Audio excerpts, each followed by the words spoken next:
साथ में बहुत सारे ऐसे सिलेक्टेड कैंडिडेट्स आए जिन्होंने एक भी गाइड नहीं पढ़ी। मैं तेरे कंट्रोल में जो चीजें, बस उन्हीं चीजों को कंट्रोल कर। भाई मैं 3-4 साल से नोट सेट दे रहा हूँ और मेरे समझ से एकदम परे है। हर बार एम्स डेली पैटर्न चेंज कर देती है।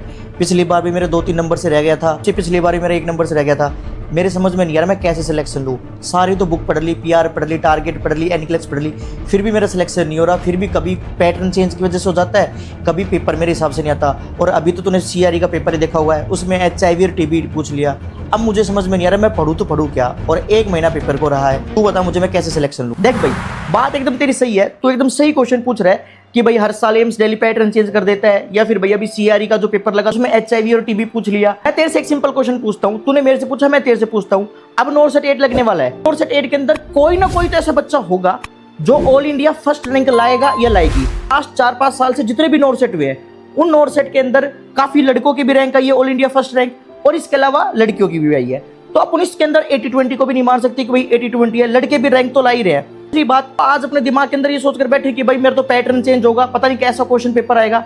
मेरे कहने का मतलब बस ये है कि जो तेरे कंट्रोल में जो चीजें, बस उन्हीं चीजों को कंट्रोल कर। तेरे हाथ में तू उसी को ही समझ के रख कि भाई मेरे हाथ में मेहनत करना है तो मेहनत कर, तेरे हाथ में पूरा सिलेबस कवर करना है, और बाकी सारा इसके अलावा थोड़ा लक फैक्टर पे छोड़ दे और ऊपर वाले पे छोड़ दे। अगर तू जेन्युइनली मेहनत करेगा ना, कोई इशू आएगा ना, तेरा 80-20 होगा। अगर तेरे को एक सीट चाहिए तो बस एक सीट के लिए सोच कि भाई मुझे 1700-1800 जितने भी सीट आई है उसके अंदर से मुझे सिर्फ एक सीट चाहिए, मुझे एक सीट से मतलब है। बाकी चाहिए इसके अलावा चाहिए कोई भी हो, लड़का हो, लड़की हो, 80-20 हो, कुछ भी हो, तुझे दिमाग के अंदर मत रखे, बैरियर मत बना, अपने ऊपर कॉन्फिडेंस रख। और जो ये लास्ट के 20-25 दिन बचे हैं, तो दिमाग मत लगा कि कैसा पैटर्न आएगा कैसा नहीं। एक बात मेरी याद रख, दैट इज कि जो लास्ट तूने नोट सेट का पेपर दिया था, तो उस नोट सेट के पेपर में तेरा किस वजह से सिलेक्शन नहीं हुआ, इस चीज के ऊपर फोकस रख। अगर तेरा भाई नेगेटिव क्वेश्चन ज्यादा हुए तो नेगेटिव क्वेश्चन को ठीक कर, प्रैक्टिस अच्छी कर, MCQ निकाल डेली बेसिस के ऊपर, डेली पैटर्न सेट कर। या फिर इसके अलावा भाई अगर तेरा पता ही नहीं चला कि तूने कहां से पेपर आ गया, तो बेहतर सिलेबस अच्छे से कवर कर।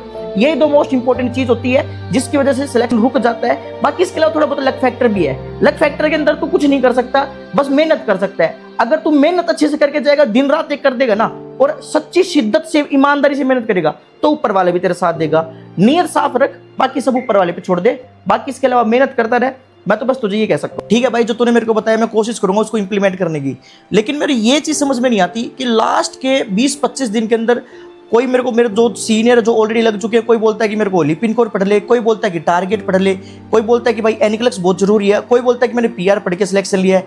मेरे तो बिल्कुल समझ में नहीं आता भाई मैं कैसे इस चीज को डील करूं और कैसे मैं इसको सिलेक्शन के अंदर कन्वर्ट करूं। तू मुझे बता कि मैं आखिरी के दिन के अंदर मैं कैसे तैयारी करूं जिससे कि मेरा पूरा सिलेबस कवर हो जाए और मेरा सिलेक्शन हो जाए। देख बात एकदम सही है, तू बिल्कुल सही कह रहा है कि जब अपन तैयारी करते तो उस टाइम पे अपने पास में पीआर, टारगेट, एनक्लेक्स, मोसबी सब अपने अपने लेवल के ऊपर जो उनको बेस्ट लगता है, या फिर जो उनके सीनियर बोलते हैं, जूनियर बोलते हैं, जिनको ऑलरेडी सिलेक्शन हो गया है, वो सब बोलते हैं कि भाई ये पढ़ ले, ये पढ़ने से सिलेक्शन होगा, फिर ये नहीं पढ़ा तो तेरा सिलेक्शन हो ही नहीं सकता। मेरे साथ में बहुत सारे ऐसे सिलेक्टेड कैंडिडेट्स आए जिन्होंने एक भी गाइड नहीं पढ़ी। मैं जेन्युइनली बता रहा हूँ, क्योंकि उनका कॉलेज बहुत अच्छा था, उनके कॉलेज से बहुत अच्छा सपोर्ट था, गवर्नमेंट कॉलेज था, तो उनका सिलेक्शन हो गया सेल्फ स्टडी से ही। कुछ लोग ऐसे भी है जो पीआर पढ़कर भी सिलेक्शन नहीं है, कुछ ऐसे भी लोग हैं जो टारगेट और एनक्लेक्स पढ़कर आए हैं। तो मेरा कहने का मतलब बस इतना है कि तू यूं मत सोचे कि तेरे सीनियर ने जो पढ़ा है वो पढ़कर ही तेरा सिलेक्शन होगा। बहुत सारे ऐसे बच्चे हैं जो सिर्फ खाली बिना ये और गाइड पढ़े भी सिलेक्शन ले लेते हैं। और दूसरी बात, जो तू गाइड पढ़ रहा है, चाहे वो एनक्लेक्स हो, टारगेट हो, पीआर हो या मोसबी हो, कोई भी जो भी बुक पढ़ रहा है, तू उसके ऊपर फोकस रख और उसके ऊपर विश्वास रख। और जो ये देख के लास्ट एम्स के अंदर जो भी क्वेश्चन आ रहे हैं, वो क्वेश्चन कहां से आ रहे हैं, फंडामेंटल से आ रहे हैं, MSN से आ रहे हैं, पीडियाट्रिक्स से आ रहे हैं, कौन से सब्जेक्ट के ऊपर ज्यादा फोकस किया जा रहा है, और उन सारे सब्जेक्ट्स के टॉपिक को अच्छे से कवर कर लीजिए। वो चीज तू टारगेट से पढ़ ले, वो चीज तू एनक्लेक्स से पढ़ ले, वो चीज तू मोसबी से पढ़ ले, वो चीज तू किसी भी गाइड से पढ़ ले, बस तेरा बेसिक स्ट्रॉन्ग होना चाहिए और तेरे को सारी चीजों को कवर करके जाना चाहिए। अच्छा, इसके अंदर साथ में नॉन नर्सिंग का पार्ट बहुत इंपॉर्टेंट रोल प्ले करता है, उसके ऊपर ज्यादा फोकस करना, क्योंकि लास्ट के 4-5 जो नंबर तेरा एड ऑन करता है जिससे तेरी रैंक अच्छी आती है, वो तेरे नॉन नर्सिंग सब्जेक्ट से आती है। ये बात याद रखना, क्योंकि नर्सिंग तो सभी को आती है, नॉन नर्सिंग सब्जेक्ट वही पढ़कर आते हैं, उसी का सिलेक्शन होता है। तो तू इस चीज के ऊपर फोकस कर और साथ के साथ में तेरे इमेज बेस पे निकाले। अगर बाई चांस थियोरेटिकल से ज्यादा प्रैक्टिकल आ गया तो तू परेशान नहीं होगा HIV और CRE की तरह। तो बस ये चीज के ऊपर फोकस रख। और रही बात लास्ट के 20-25 दिन के अंदर जो भी तेरा सिलेबस को कवर करने की, देख डेली पैटर्न सेट कर ले। 25 दिन है तेरे पास में, 25 दिन के अंदर यूं मान ले कि भाई मुझे डेली बेसिस के ऊपर मेरे ये सब्जेक्ट क्लियर करना है या फिर मेरे को रिवाइज करना है। याद तो तुझे सब कुछ है ऑलरेडी, ये बस तुझे थोड़ा अंडर कॉन्फिडेंट होता है, थोड़ी एंजाइटी होती है इस टाइप के ऊपर, पर याद रहता है। अगर जब जो एग्जाम के अंदर बैठेगा ऑटोमेटिकली याद रहेगा। बस इस एंजाइटी को डोमिनेट मत होने देना, बस खुद के ऊपर विश्वास रखना। दूसरी बात, डेली गोल सेट करके भाई मुझे आज पीडियाट्रिक निकालनी है, 2 दिन के अंदर पीडियाट्रिक निकालनी है, ओबीजी निकालनी है, ऐसे सेट कर। और डेली कम से कम 3 से 4 घंटे का एमसीक्यू प्रैक्टिस सेशन ले, कहीं से भी ले। मैं ये नहीं कह रहा कि तू ये टेस्ट सीरीज ले या वो ले, तू कहीं से भी ले, पर तू बस डेली का पैटर्न और गोल सेट कर, तेरा ऑटोमेटिकली ही सिलेक्शन हो जाएगा और ऑटोमेटिकली जो तुझे चाहिए वो तेरा गोल अचीव हो जाएगा।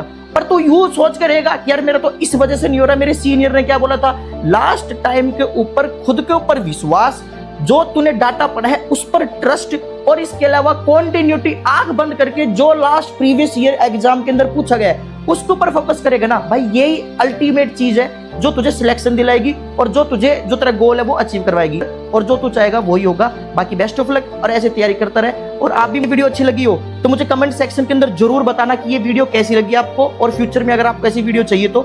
और साथ के साथ में आप मुझे इंस्टाग्राम के ऊपर फॉलो कर सकते हो, पंकज हेयर 999 के ऊपर, बाकी फर्दर मोटिवेशन और सारे डाउट्स को क्लियर करने के लिए। Best of luck for the north state candidates.